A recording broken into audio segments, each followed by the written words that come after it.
정치자 여러분 안녕하세요, 딩몬입니다. 오늘은 미국의 전쟁 이야기예요. 여러분, 지금 2023년 전 세계에서 가장 싸움을 잘하는 나라 어디일까요? 역시 미국이죠. 미국은 요즘 그 어떤 나라랑 전쟁을 붙더라도 가뿐히 이길 수 있을 것 같은 그런 포스 있는 모습을 보여주는 나라죠. 그런데 여러분, 왜 포켓몬스터에서도 이런 명언이 있잖아요. 항상 이길 수는 없겠지. 지우가 말했나 그랬을 겁니다. 그래서 오늘은 미국이 굴욕적인 패배를 당하는 이야기 준비해봤습니다. 바로 지금으로부터 60여 년 전 1961년 미국과 쿠바와의 전투에서였는데요.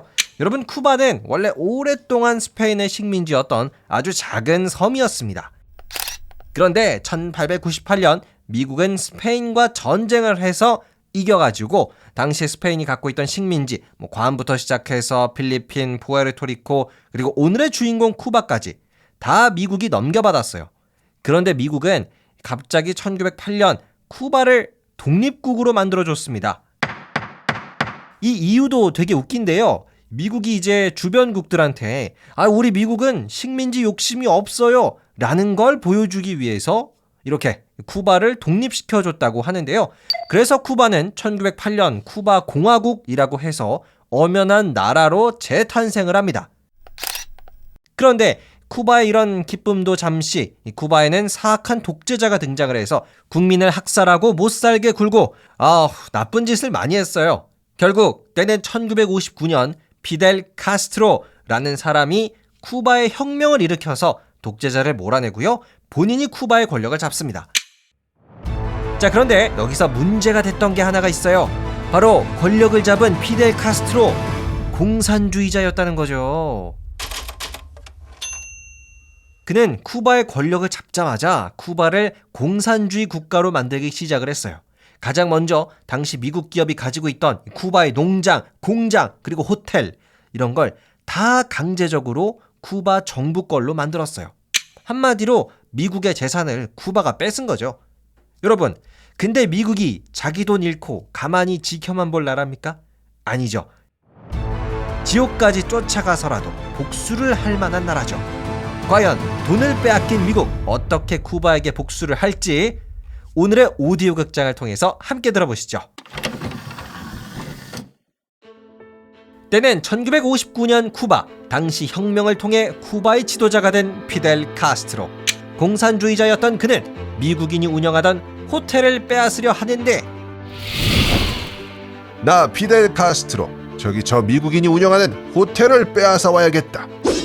같은 시각 쿠바의 한 호텔. Who are you? 왜 우리 호텔에 들어와서 난리야? 쿠바 정부에서 내려온 명령입니다. 지금 이 순간부터 이 호텔은 쿠바 정부의 것입니다. 아니, 말도 안 돼. 우리 미국 정부가 가만히 있을 것 같나? 시끄럽고 어서 저 사람 끌어내. 그랬다. 피델 카스트로 쿠바 정부는 공산주의였다. 그리하여 미국이 쿠바에서 운영하던 온갖 재산들을 쿠바 정부가 다 뺏어가는데, 앞으로 우리 쿠바 공화국은 공산주의 국가가 될 것입니다. 모두가 잘 먹고 잘 사는 나라. 같은 시각 미국 정부. 당시 미국의 정치인들은 문제를 해결하기 위해 회의를 하고 있었다. 아니, 이게 어떻게 된 일입니까? 쿠바 정부가 우리 미국 기업이 운영하는 호텔을 가져가다니요. 쿠바가 이제 공산주의 국가가 되었으니 당연한 결과라고 볼 수 있겠죠. 아니, 그럼 이렇게 가만히 손 놓고 있자고요? 우리 미국 땅 바로 옆에 있는 이 쿠바가 공산주의 국가가 되는 걸 그냥 지켜만 볼 수는 없습니다. 그래서 말인데, 차라리 지금 쿠바의 카스트로 정부를 무너뜨리면 어떻겠습니까? 예? 우리 미국 군대가 쿠바를 침공하자는 말입니까? 에헤이, 우리 미국 군대가 직접 움직였다가는 국제사회가 가만히 있진 않을 겁니다. 그러니 쿠바인들을 역으로 이용하자는 거죠. 예? 쿠바인들을 이용한다고요? 어떻게요? 그랬다. 미국 정부는 쿠바가 공산주의가 되는 것을 막기 위해 쿠바 침공 작전을 계획했다. 다만 이 작전은 미군이 아닌 당시 미국 마이애미에 살던 쿠바인들을 이용할 계획이었다. 이후 1960년 3월 이 계획은 미국의 아이젠하워 대통령에게 승인을 받고 본격적인 작전 준비에 들어갔다. 오늘부터 여러분의 훈련을 담당하게 된 CIA 요원입니다. 앞으로 잘 부탁합니다. 이처럼 쿠바 침공 작전을 위해 모인 1,500여 명의 게릴라군을 훈련시킨 건 미국의 CIA 요원들이었다. 그리고 이러한 작전 계획은 극비로 진행되었는데, 이윽고 때는 1961년 4월 15일 약 1년간의 훈련을 마친 1,500여 명의 쿠바 게릴라 군들. 드디어 이들은 쿠바 상륙작전을 시작했다. 상륙작전의 첫 번째 단계는 미 공군의 폭격이었다. 자, 모두들 우리 폭격기에 그려진 미국 국기는 다 지웠겠지? 예, 대장님. 명심해라. 우리가 미국의 공군이란 걸 쿠바 정부가 절대로 알아서는 안 돼. 예, 명심하겠습니다, 대장님. 폭탄 투하. 그랬다. 4월 15일 새벽, 미군의 공군은 진짜 모습을 숨긴 채 쿠바의 기지를 폭격했다. 미국의 압도적인 공군력 앞에 쿠바는 아무런 대응도 하지 못한 채 그들의 전투기가 불타는 걸 지켜만 봐야 했다. 그리고 미국 또한 아주 손쉬운 승리가 될 것으로 예상했다. 이후 1,500여 명의 게릴라군 드디어 쿠바의 해변에 상륙하는데, 돌격! 카스트로 공산주의 정부를 무너뜨리자! 미국과 쿠바 게릴라군의 손쉬운 승리가 눈앞에 있던 그 순간, 와, 우리 쿠바 군대를 너무 얕잡아봤군. 전 병력 공격! 그랬다. 쿠바의 카스트로 정부는 어느 정도 미국의 상륙작전을 예상하고 있었다. 그리하여 1만 명 이상의 대규모 수비 병력과 20대 이상의 탱크가 갑자기 등장한 것이었는데, 물론 쿠바에 상륙한 1,500여 명의 게릴라군 CIA의 훈련대로 열심히 싸웠다. 그러나 10배가 넘는 병력의 차이를 좁히지 못했다. 결국 100여 명이 사망하고 1,100여 명 이상이 쿠바 군대에게 포로로 붙잡히는데, 손들어! 무기를 버리고 투항해라. 이렇게 쿠바의 상륙작전을 함으로써 카스트로 공산주의 정부를 무너뜨리려는 미국의 계획은 철저히 실패했다. 그리고 쿠바 또한 미국 정부의 엄청난 분노를 느껴 또 다른 위기를 만들어내는데, 지금까지 미국의 쿠바 침공작전이었습니다. 끝.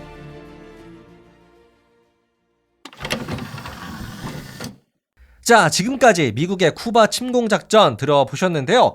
그럼 여러분, 이 작전이 왜 이렇게까지 허무하게 실패했냐 궁금하실 겁니다.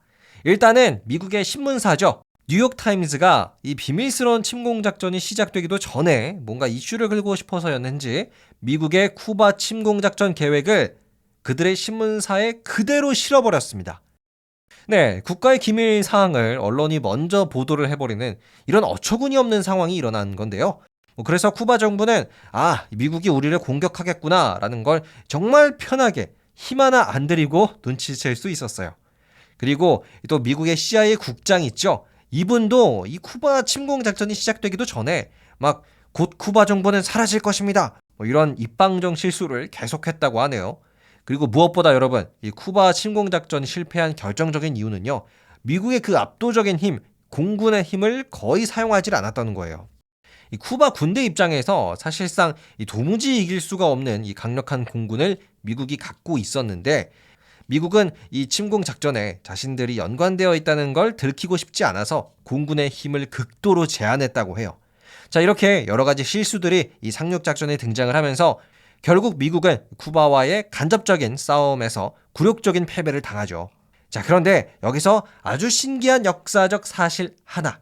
여러분, 아까 계속 등장했던 피델 카스트로 있죠? 그 쿠바 혁명을 해서 쿠바를 공산주의 국가로 만든 장본인. 이분은 1959년 쿠바 혁명을 일으켜서 이 쿠바의 절대 권력을 손에 넣었는데요. 그럼 이 피델 카스트로 언제까지 쿠바의 지도자를 했을까요? 여러분, 놀라지 마세요. 무려 2011년까지 쿠바의 지도자였습니다. 1959년부터 2011년까지 거의 52년 동안 쿠바의 지도자였죠. 엄청난 독재자라고 보면 될 것 같습니다. 자, 그럼 이제 다음 이야기는요, 이렇게 미국에게 공격당한 쿠바의 복수전, 바로 쿠바 미사일 위기입니다. 쿠바 미사일 위기는 핵무기 전쟁으로까지 번질 수 있었던, 거의 뭐 인류가 멸종할 수도 있었던 사건인데요. 다음 시간엔 여러분, 우리 쿠바 미사일 위기 같이 들어보시죠. 오늘 이야기 재미있으셨다면 구독과 하트 꼭 눌러주세요. 지금까지 딩몬이었습니다. 감사합니다. 안녕히 계세요.